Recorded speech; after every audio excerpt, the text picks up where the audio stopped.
ran 125 in a row, and then he ran the Boston after that. 7-time Muay Thai world champion. He had a fight in Vegas, and he ran a marathon in the morning, and then he like knocked the guy out in the third round after.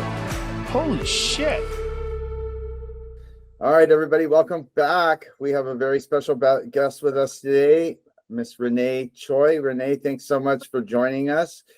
We're going to kind of let the show introduce you. Renee is a photographer that has a really special niche, but we'll let the show kind of organically introduce all of that. Renee, can you tell us, well, let's do it this way. Can you tell us a little bit about yourself, and then we'll get rolling? Sure. I live in New York City, and I am a movement photographer. And by movement, it's a very broad subject, but it uncovers basically any kind of movement that a human body can do, from dance to yoga to circus arts. I've even done a taekwondo shoot. So just any kind of body exploration movement. And I've been doing this now, I guess maybe for about 8 years, but I've been doing photography for a lot longer than that. Awesome. So Renee, where were you raised and what was your childhood like? I grew up on the west coast of California in the San Francisco Bay Area. I would say that I had a very I wouldn't say very privileged childhood, but I grew up in Mountain View, which is basically where Google is, headquartered now. So it's a very nice suburb of San Francisco. And yeah, I was a very well-behaved child. I did very well in school, and straight from high school, I went into a 4-year university, and then, a very standard path that my Chinese parents set up for me. What were your parents like? It sounds like you have a really structured family and childhood. Is that right? Or am I off? Yeah. No, that's right. My parents, they were great. Actually, they are great, actually. Uh,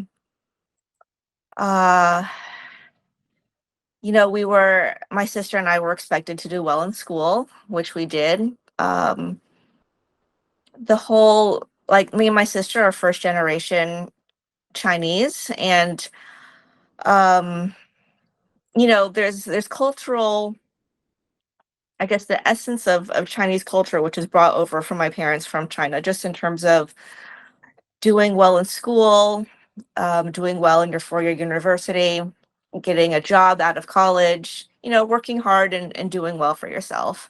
And they set us up very strongly on that path.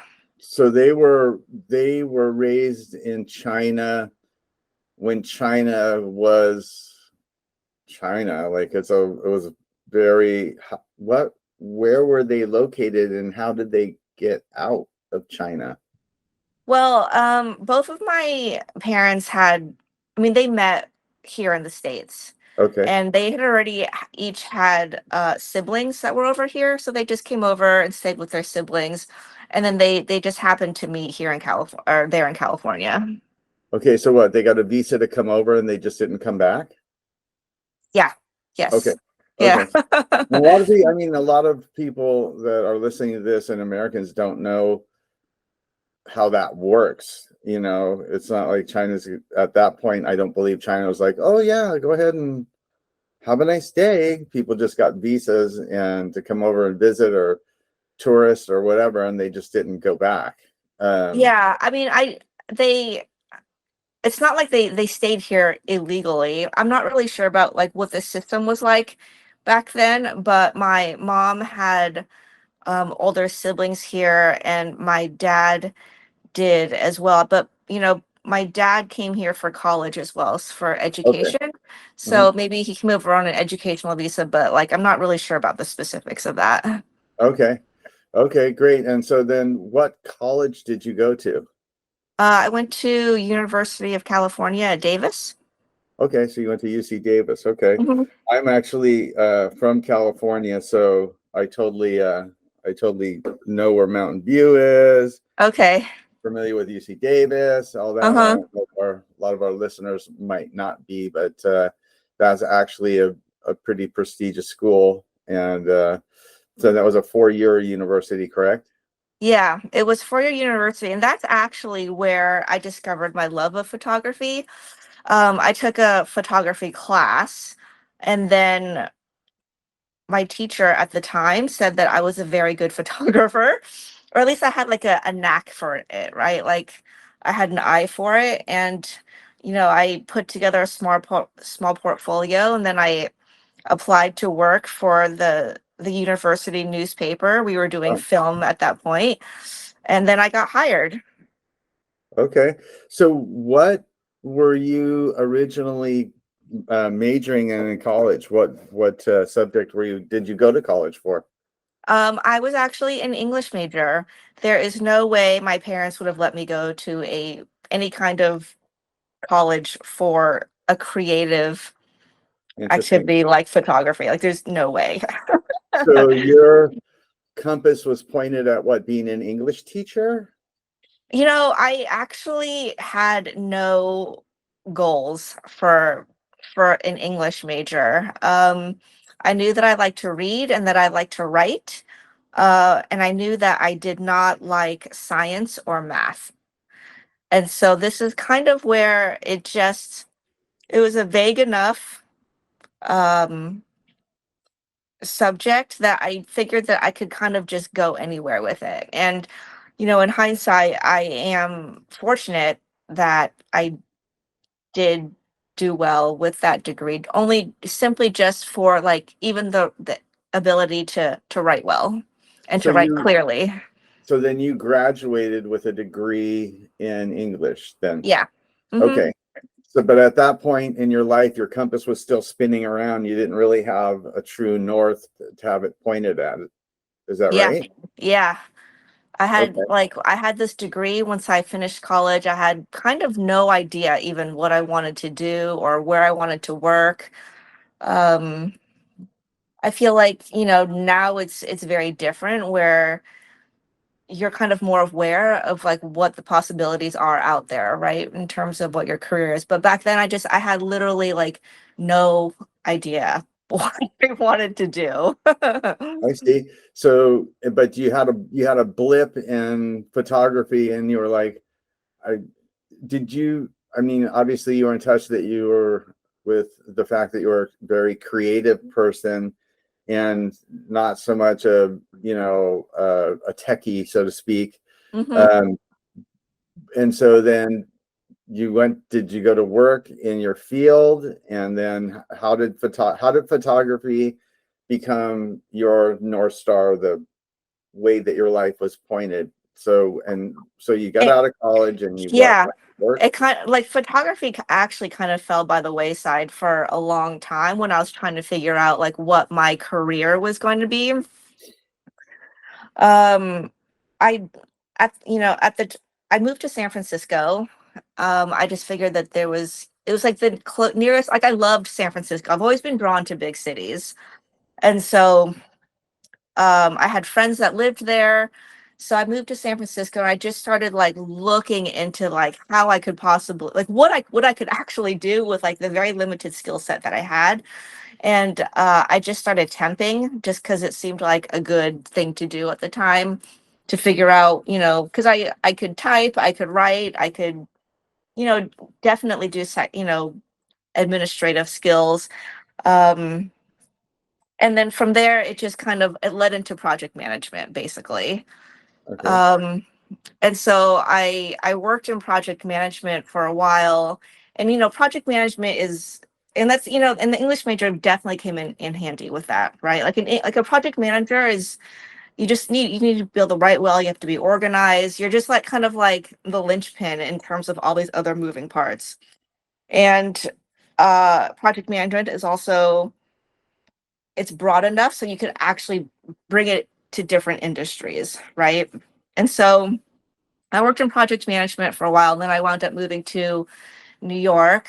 Um, I got laid off from the company that I was working at. It was like during the time when like the .com internet bubble was very big in San Francisco. And then the company I worked for went under. I got laid off. I wound up moving to New York. Um, and in New York, I just, I bounced around. Um, my photography still was actually not even a thing then, just because it turned into something that I couldn't afford. Um, just in So it was terms of, dormant. I'm sorry. So it was dormant. My photography was dormant for a really long time. And then what happened was, um, I, I did my yoga teacher training, and this was in New York. And then I went on yoga retreat, and I just had like a very small point and shoot digital camera with me at the time. And I I just started like photographing people and teachers that were on the retreat with me, and it just kind of like reawakened like this love of photography that I had. That it was just kind of, it was there, but I think I kind of just forgotten like how much I actually loved it. And so, How did yoga come into the picture? Did you just do it for fun and then decide to be a teacher? Or how did that happen to where you're like, I'm going to be a yoga teacher? I have this idea that people come into yoga because they are healing from something or trying to heal from something, or they're like looking for something. I had a really bad breakup, and I just basically needed something to really distract myself. And so I started, everyone's like, oh, because yoga has like this, it's almost like an aura around it that it kind of transcends just more, just like it transcends just movement, right? There's like a spiritual aspect of it, and I just started taking yoga classes just to help, just see if I, just to help in recovery from this breakup. You were looking for that inner peace, right? Yes, exactly, So right. And you were so I sledgehammering came, down a wall of, you had a bad breakup, you had to sledgehammer through that and get to a place of inner peace and tranquility, and you felt that yoga was a good place to do that. Is that right? yeah, it's like I think a lot of people come to it as like a tool to help in some kind of like emotional recovery. Mm-hmm. And that's good because a lot And of people don't know that. That's news to me. I didn't know that was, I mean, that makes plenty of sense. yeah, Although I didn't kind of connect the two there.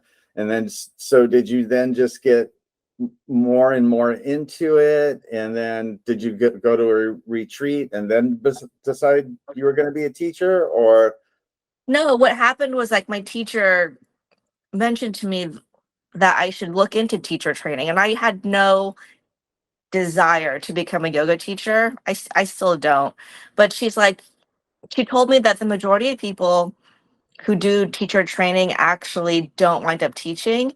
They do it to actually learn more about the yoga practice and like what you're doing in class. To add, it's like to add like another layer of knowledge and dimension to what you're doing with your body. Yeah, so yoga was your opportunity in adversity that you were going through to get inner peace. And so you're at yoga, your yoga teacher says, hey, you'd make a great teacher. You're like, okay, that's interesting. I'll go explore that. Mm-hmm. Right. Then you go And to a that's how, yoga retreat and you just happen to have a camera with you and start shooting. yeah. And then all of a sudden these two areas actually make the connection to where you're like, wow, I got some catalyst behind me now. This is really fun, Mm-hmm. creative. And so Yeah. things start to align for you. And I didn't even think most people, I mean, I think we make an assumption that there's movement photography, but I think it's interesting that there's actually a subculture or a niche that's literally pointed at movement photography. And I can imagine how technical that could end up being, because I know myself from, I've done 100 photo shoots for magazines, and a lot of the magazines that I did photo shoots for were martial arts magazines. Mm-hmm. And they were like we love working with you because we can take an 8-hour shoot and do it in 2 hours with you. Yeah. Because I was able to get in sync with the photographer and be able to make my movements very easy for them to capture timing wise, which is actually a really difficult thing to do. Yeah. So take us through what movement photography is.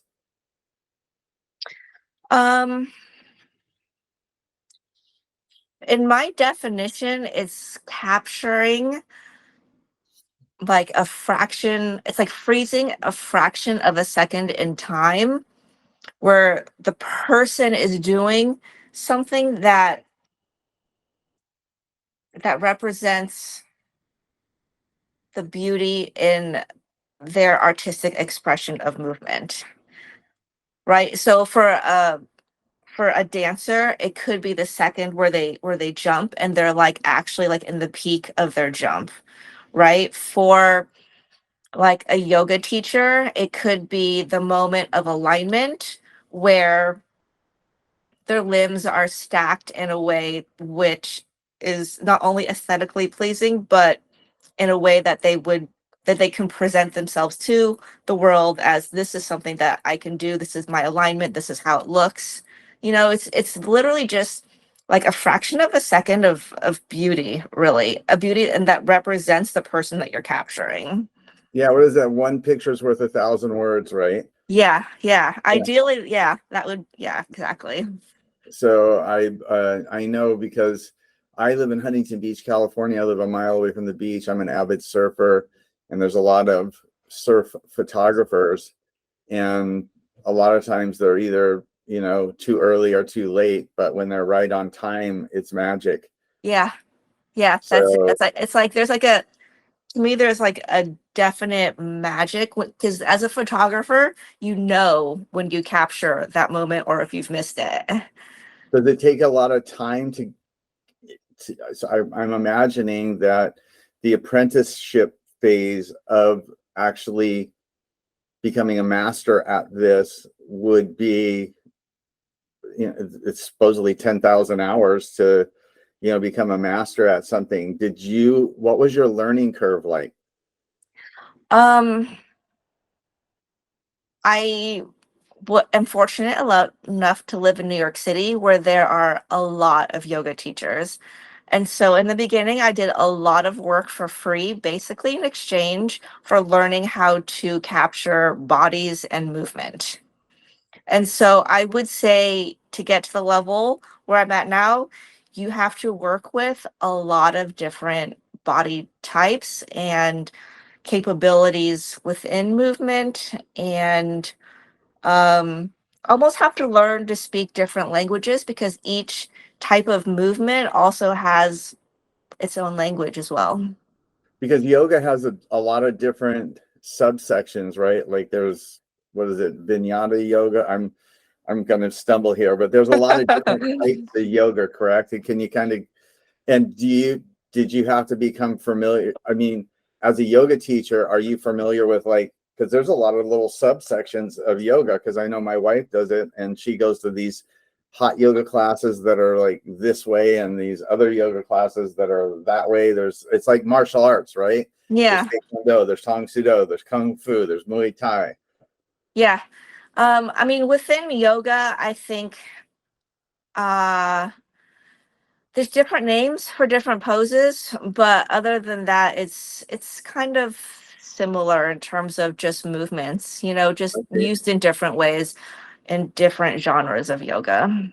Okay, so how does this morph into becoming your North Star, meaning that you can actually make a living doing this? Um, well, I'd like to point out I'm not making a living from Okay. this. It's like my side hustle, I would say. Okay. Okay. Um, I think in order to be like I have full respect for people who are able to do this full time because it is a hustle to have your own business regardless of what the business is. Um, and uh I can't actually imagine doing this full time. So people pay you though to Yes. capture these pictures, because I know the surfers do. They have the photographers sell their pictures to the surfers, and they use those for like social media and all that kind of stuff. Is Yeah. that sort of what you do? Yeah, definitely. People hire me to do a wide range of photography, like whatever they need at this point, I've had people hire me to do engagement shoots, which are fun. Like basically anything to do with people, I love doing. I love interacting with people. I love creating with people, meeting people, talking. People are very interesting to me. So, yes, I get hired to do photography. I've started getting hired now to do videography. Um, People What are the come. challenges that a photographer, in your opinion, faces and has to overcome? What are some of the hurdles and obstacles that they have to overcome to become good at this? Um, I mean, I guess the thing is, everyone is a photographer now. The smartphones, the True. Yeah. smartphones, the smartphones are, you know, in like broad light, like at noon where it's very bright, like smartphones are very good at capturing a photograph, right? I think the first hurdle you have to overcome is why should someone hire you when their friend with, an iPhone could, the output looks kind of the same. And it's What's the answer to that? Being able to catch that magic moment just by your eye instead of just by luck? um I think it is the quality and the eye of what a professional photographer can bring. Yeah, you And a bring up lot a of really good point and especially since Instagram's become so popular, you know, mhm, honestly, everybody is a photographer. everyone is a photographer. And I've realized there's a lot of people out there that don't actually realize the difference between a great photograph and like, a so-so photograph. What is the But difference? um I mean, depending on what you're looking at, it could be the angle at which something is taken. It could be the facial expression. It could be how your subject is aligned in the location. Is there like a building coming out of like the back of their head, for example? Whereas someone who is used to working with people would definitely, move where the subject is so that a building doesn't actually come out the back of your head. There's angles that are more flattering than others. There's all these like little things that you actually wouldn't know unless you've just worked with hundreds of people. So there's a lot of nuances in it to get it to where you go from an average photo to a great photo, an incredible moment in time that you've captured. I Yeah. know from photo shoots that I've done, they take a million shots and then they go through those and then they pick out ones that are really great. Is that what you do as well? Yeah. Yeah, definitely.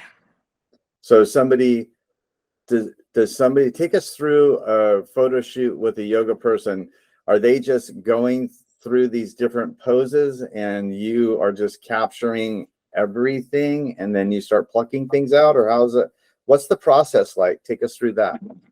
So usually, someone will book me for a 1 hour photo shoot, and I like to be very efficient. There's a few things that I think are important. One, that you move efficiently. Two, that all the photos don't look the same.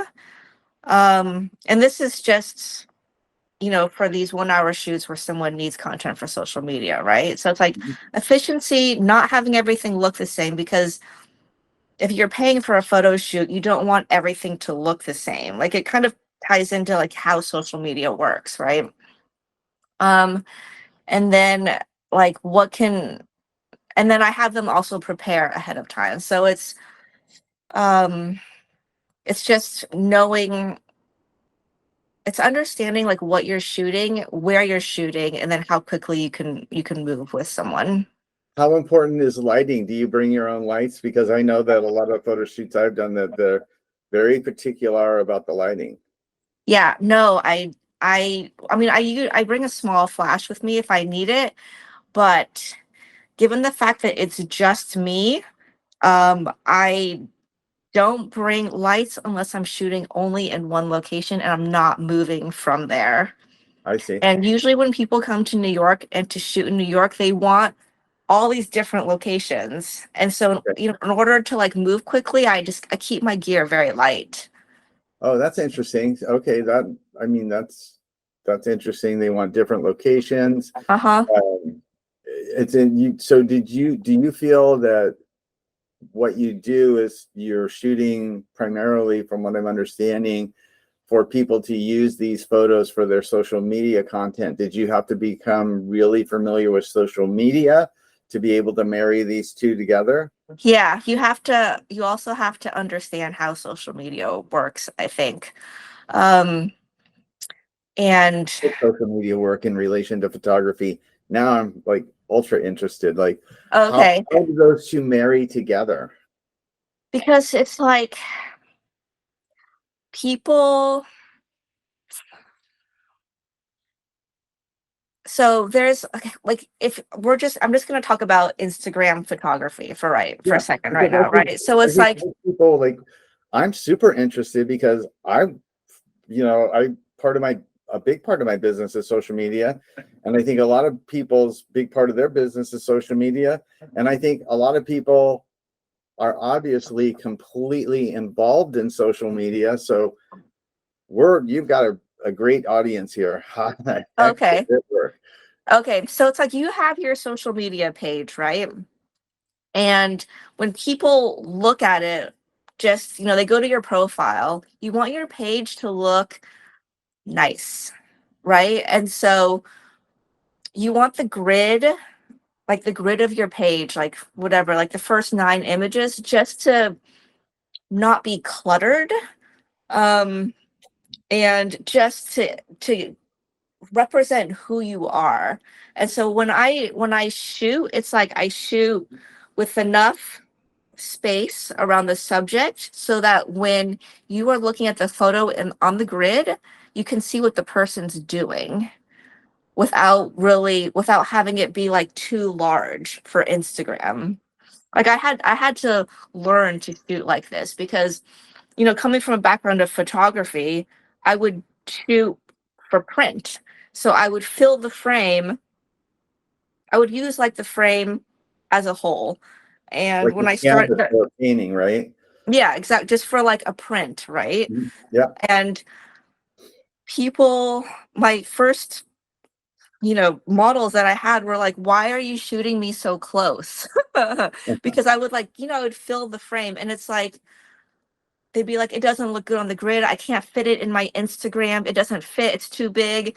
And so it's like I had to learn to back up. And so in order to accommodate how it would look for social media. Interesting. Because I think most people probably aren't aware of it, but it actually matters, how I think your understanding of a person on the other end of social media that's actually looking at it would be very valuable, because a lot of people aren't aware of these things that as a human being are automatically either turn you off or draw you in. Is that right? Yeah. And so like for instance, if you're doing something, so I also ask like what will these images be used for, right? Because if they're used for a website, I would shoot that differently than if they're only going to be used for social media. I see. And Mhm. how has your understanding of the human body evolved and made you a better person for yourself and other people? I mean, I wouldn't say that it's made me a better person. I would say that it's given me more of an understanding of of how humans move, how miraculous and the human body actually is. I have a lot of respect for the people who choose to put themselves in front of a camera. I think it's a vulnerable place to be in. And so like whenever someone reaches out to me, like a new client, I'm Yeah. always very honored that they have actually chosen me to capture them. Let me ask you this question, because I thought I heard you say that you've done like Taekwondo tournaments and other action sports Yeah. versus yoga, which is obviously slower moving. Mm-hmm. Did you find that it was a bigger challenge to capture action sports that are happening much quicker, or is it kind of the same? You just hit the auto shoot, and then you go through and you pluck these out, or how does that, is it kind of the same, or is it different? Well, it wasn't a Taekwondo tournament. It was like two Taekwondo people I was shooting. I think it was like pictures for their website. And I think like for me to capture something that I'm not familiar with, such as Taekwondo, like I don't practice Taekwondo, it's you kind of have to have like an, I don't want to say an innate understanding of movement, but you have to be able to see what they're doing and then just start the process of shooting, review with your subjects at the time, you know, the images like on the camera. This is especially if it's like if you're not familiar with something, right? And just be like, is this what you wanted me to capture? Right. Or and like sometimes they'll be like, my leg wasn't straight. Let's reshoot it with my leg straight. Um, or like my alignment was a little bit off. Can we try reshooting it from a different angle? It's very much like if you're shooting something that's unfamiliar, it's a learning process along the way. And as a photographer, you have to be able to adapt to what you're being asked to shoot. Is it always a collaboration between you and the subject as far as the end product goes? Yeah, definitely. For me, absolutely. And it's actually one of the joys that I have in photography, which is why like I'm not drawn to like food photography or landscape photography. It's for me, it's the collaborative nature of actually working with another person to create something of beauty. Do you have a favorite shot that you've done? I have many favorite shots that I've done. Okay.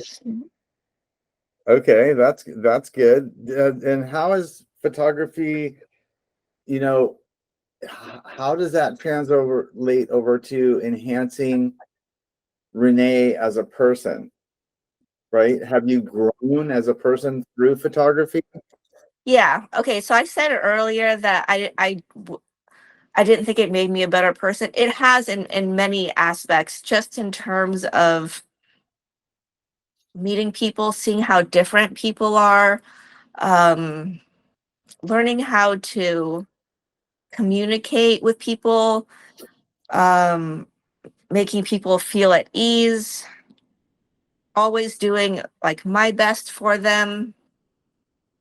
Um, I've learned a lot about working with people and just how different everyone is and just learning to respect differences that people come to each shoot with. What advice do you have for, because everybody's into social media? Yeah. Instagram, I believe, is probably the most popular social media platform out there, with deals with nothing but photography and videos. And a lot of people are doing this. What advice do you have for, let's say, young people coming up that want to be photographers, or people that want to be better photographers for their own, social media platforms? And how does somebody get better at photography? What advice do you have? I think it's just the same advice as like you would give to someone on how to become a better podcaster, and it's just to do it.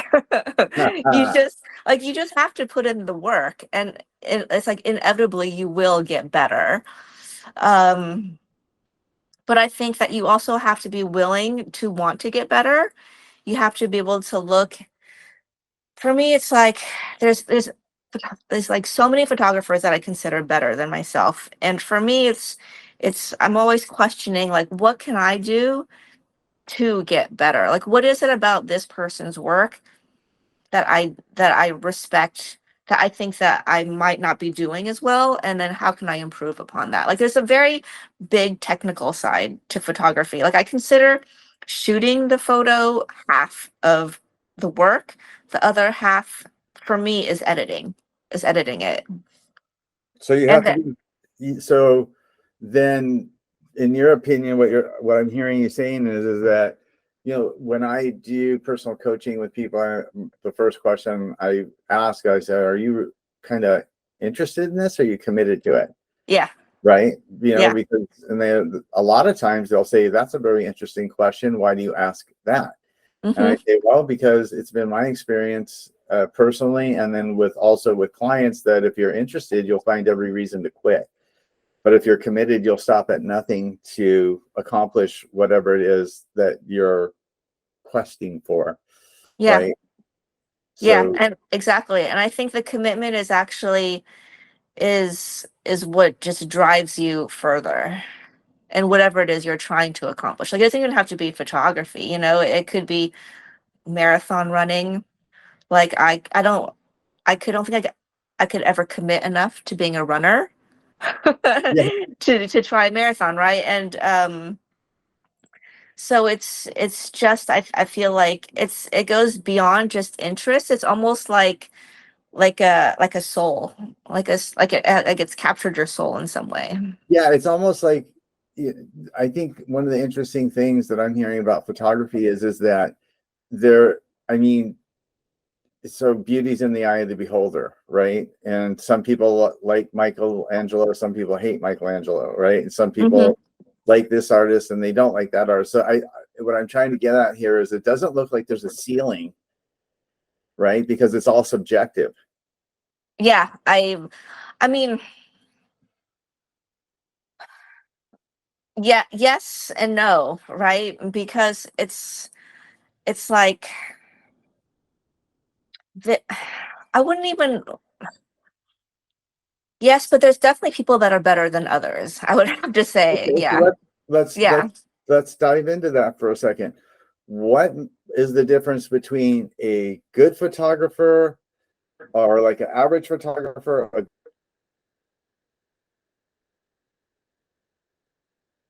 good photographer, and like what makes a great I photographer? think it is the ability to actually, like, if we're looking at it like just even from like a social media standpoint, right? Like, people are just scrolling on their phones. I think a great photo has the ability to stop someone, first of all, from scrolling, and to actually look a little bit carefully, right? Like, it it it it has to make someone look at it and either think about like what the subject is doing, where the subject is. Like, I shoot a lot outdoors with natural light. I love the unpredictability of natural light, and like what the elements will give you on any certain day, right? Um, so it's just something that gives you pause. Or it could be, if you're shooting people, it could be like an expression. It could be um even something technical, like, was it shot wide angle, so like the limbs are like a little bit like distorted. Like, I feel like a great photographer just consistently brings photos that give pause. Right? Because I know that people Right. scroll, but what actually makes them Yeah. stop, Yeah. right? Get in their track. And I imagine that there's a whole science behind that, because I think that people aren't, I know for myself that I'm kind of unaware of what makes me stop, Mhm. right? But that's your job. Right, exactly. So and I mean, it's like when I'm editing a photo, it's not, my goal isn't to like what can make someone stop scrolling. It's just me actually doing something to the best of my ability. And if it makes someone pause, and that's just like something extra. Yeah, that's awesome. So are you aspiring to make this your full-time career, or are you just, you know, completely happy with doing this, you know, as a side hustle? What's next for you in photography?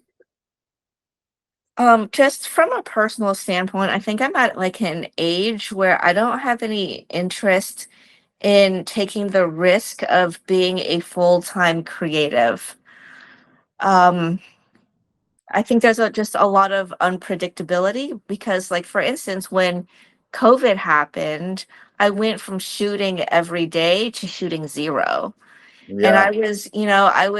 and that was like such a shock. It was like almost, it was very much like my creative world was completely upended. And so I was just thinking, like, if I was actually a full-time photographer at that point, I think that I would have freaked out a lot more than I did. Sure. I And mean, so yeah. it's it's very it's like some years you can do really, really well. And then some years, let's say there's a recession, people have like less money to spend on things like social media or updating their website. Hmm. Um, then it's, like then your career is very much tied to those kinds of fluctuations.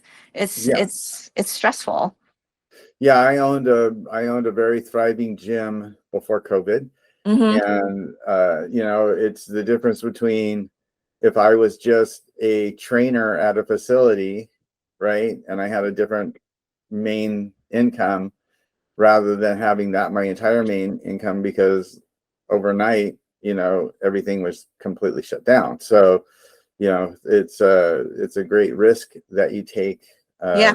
taking that on. And even if you're a full-time photographer for muscle and fitness or whatever, right? If all that kind of shuts off, then you're shut completely off too. So you're at the mercy of a lot of things at that point, Yeah. including And your company, right? yeah. And I think having to do your art as full-time work, um, there it kind of changes how you feel. Actually, Sure. let me retract this a little bit, actually, because it's like I feel like if I became a full-time photographer, I would have to do weddings. Like I would have to, right? Because this is like the main way a lot of photographers make money is wedding photography. I have zero interest in wedding photography. And I think that you'd have to, in order to survive, you would have to take jobs that don't actually spark the joy that you have for your art. Mhm. And it becomes different a little bit in that way. Sure. It's like being a musician where you're out there playing and you're having fun, and you know, the next thing you know, you get a record deal, and then all of a sudden the pressure's on, right? You have to spit this record out. You have Yeah. to create, right? Yes. Instead of it creative being a flow, it becomes forced. It's something that you have to do. And, you know, I can see that really shutting down the creative process and putting pressure on something that was fun. Because for me personally, when I was fighting, I was having a great time. And then we win our very first huge title and come in and everybody's somber and serious. I'm like, what's going on? And they're like, well, we have to win this fight. We have to win this next fight. Right. And I was like, Yeah. what happened to kicking the crap out of people and having fun? Like, Yeah. you know, Yeah. that's what we got into this. We were all having a great time, you know, and on the party bus and having fun and doing our thing. And all of a sudden, next thing you know, it becomes this thing where you have to do it. And there's pressure, and that takes a lot of the creative fun out of what you're receiving as a artist, a martial artist, a photography artist, right? Mhm. There's a lot of pressure on that. Do you feel the same way? Um, I mean, I'm in the fortunate position that I don't, because it's not my full-time job. Um, I was thinking to I was thinking about photographers that are actually lucky to be working full time in what they love. And I have so much respect for them, right? Like baby photographers or family photographers. Um, I feel like they uh if you're a good photographer, it is possible to do it full time and to have enough clientele to actually support yourself. And I think that's amazing.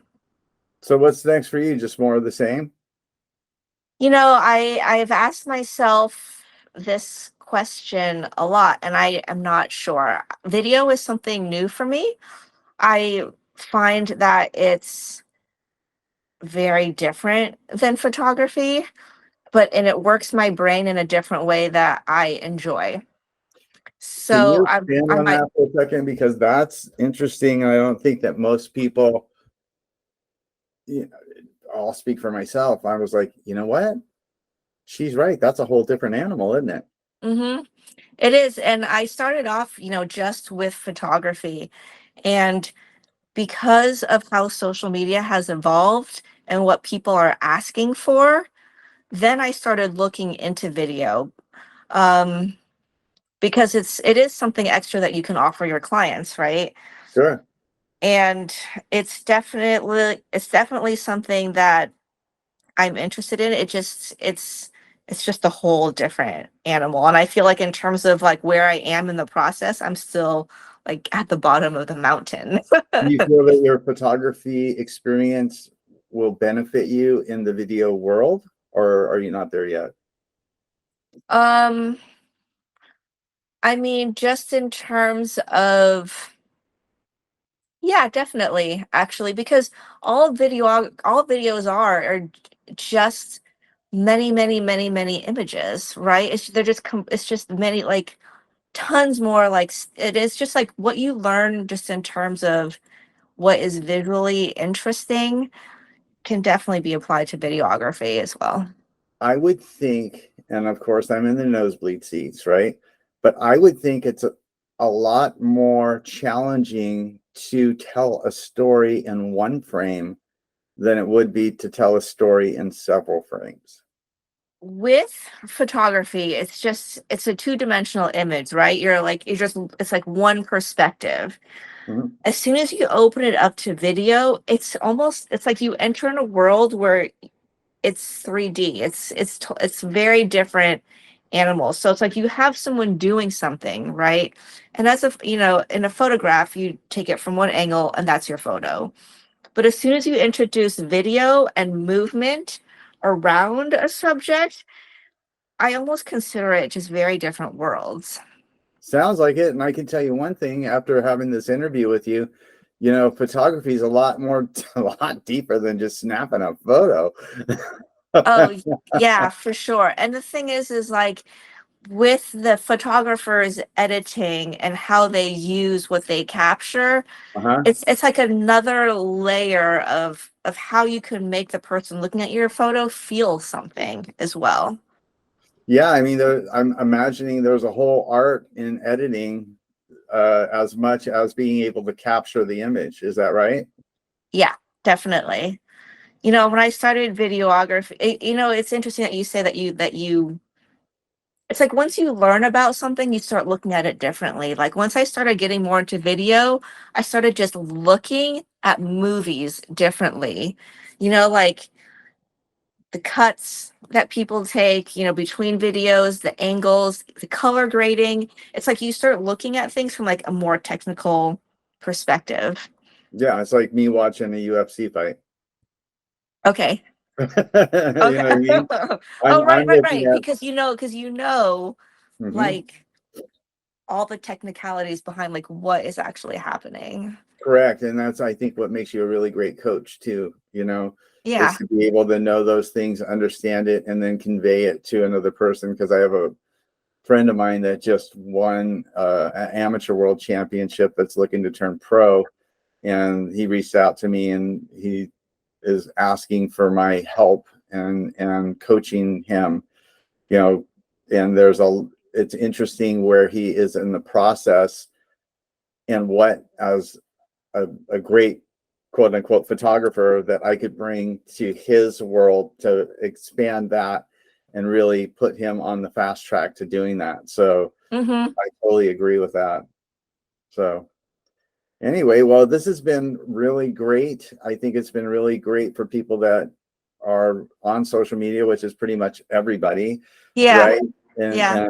a lot of interesting facts about photography and how and what matters and what doesn't matter and so on. Is there anything that you'd like to cover that we haven't covered? Um, uh, well, um, What about photography haven't we talked about? I mean, there's a lot about photography. I mean, it's not even just the act of photography. It's like how you work with people, right? Like Interesting. it's yeah. Um, Do which you is feel so that relationship matters quite a bit in the end product? um I think so. I think that you can kind of tell how comfortable you like someone is with their photographer.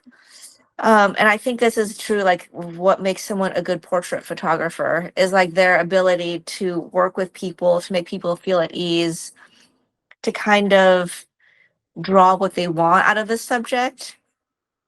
Yeah, you get these little videos of like these big photo shoots for models that are doing it professionally, and Mm-hmm. how the photographers kind of talking and coaching the subject along to get them in the flow or the zone to get the shot. Yeah.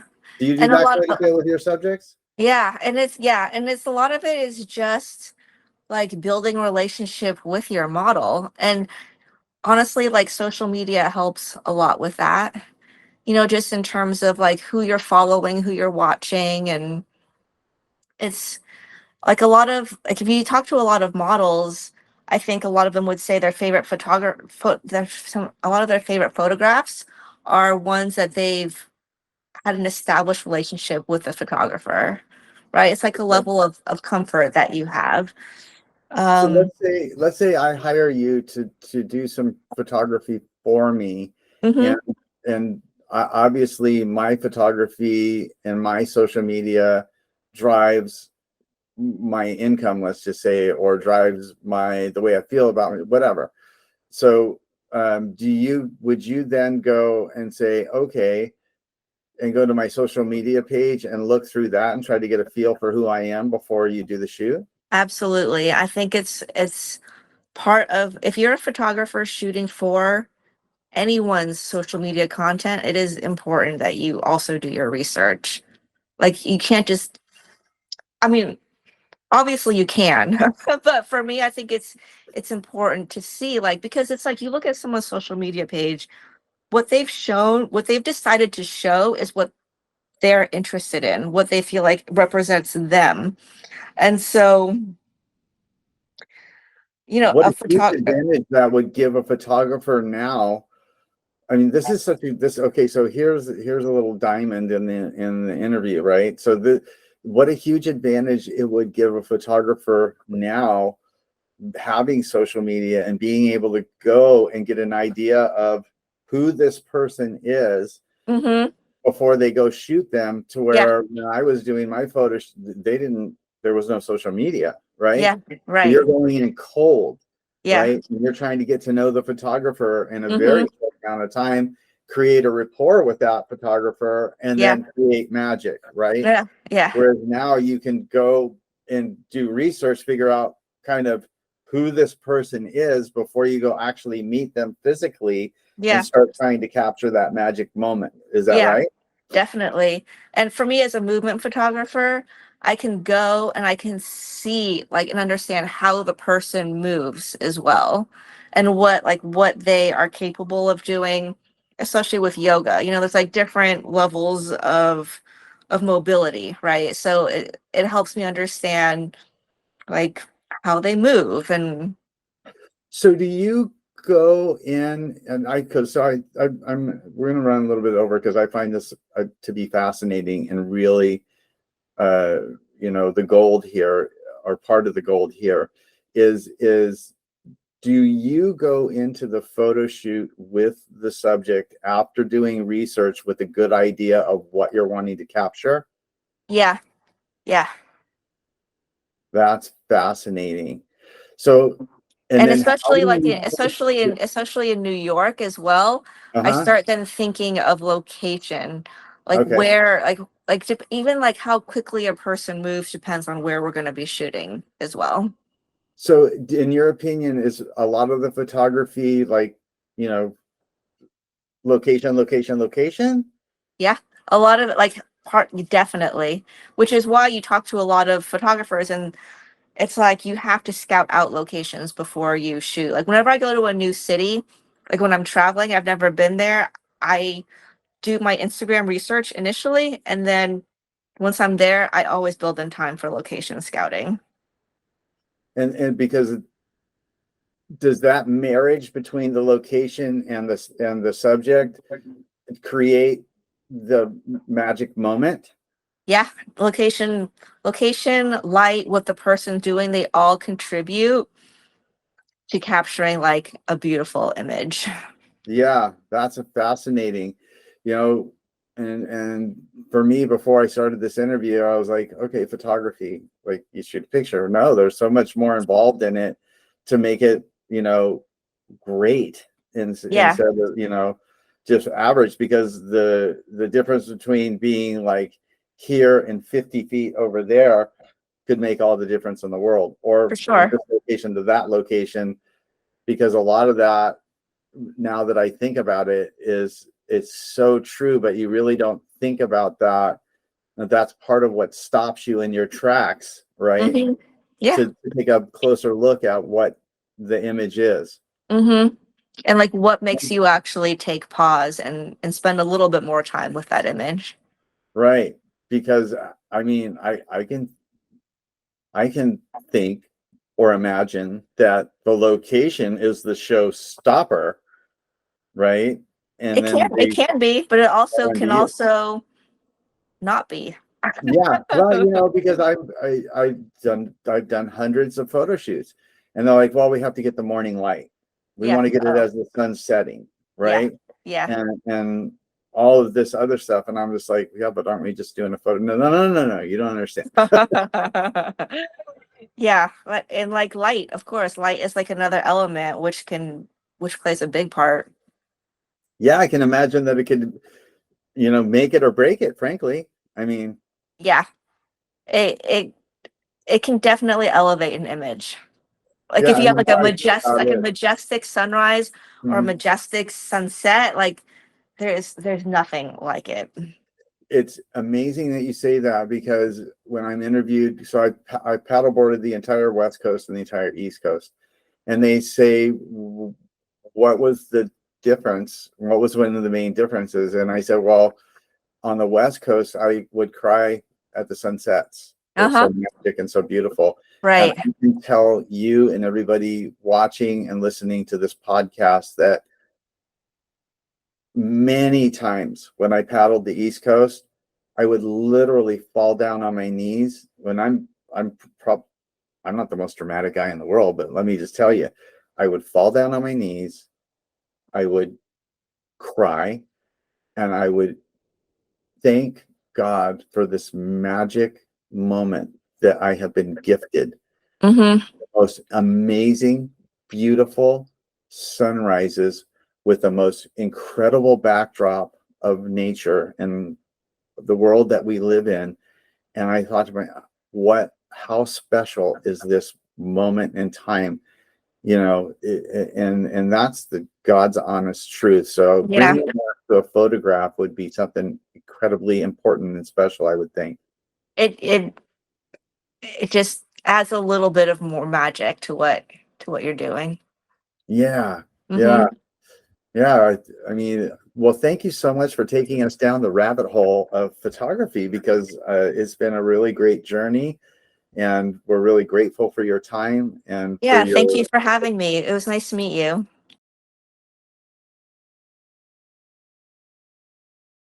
If you like this video, hit that subscribe button and share this with some of your friends.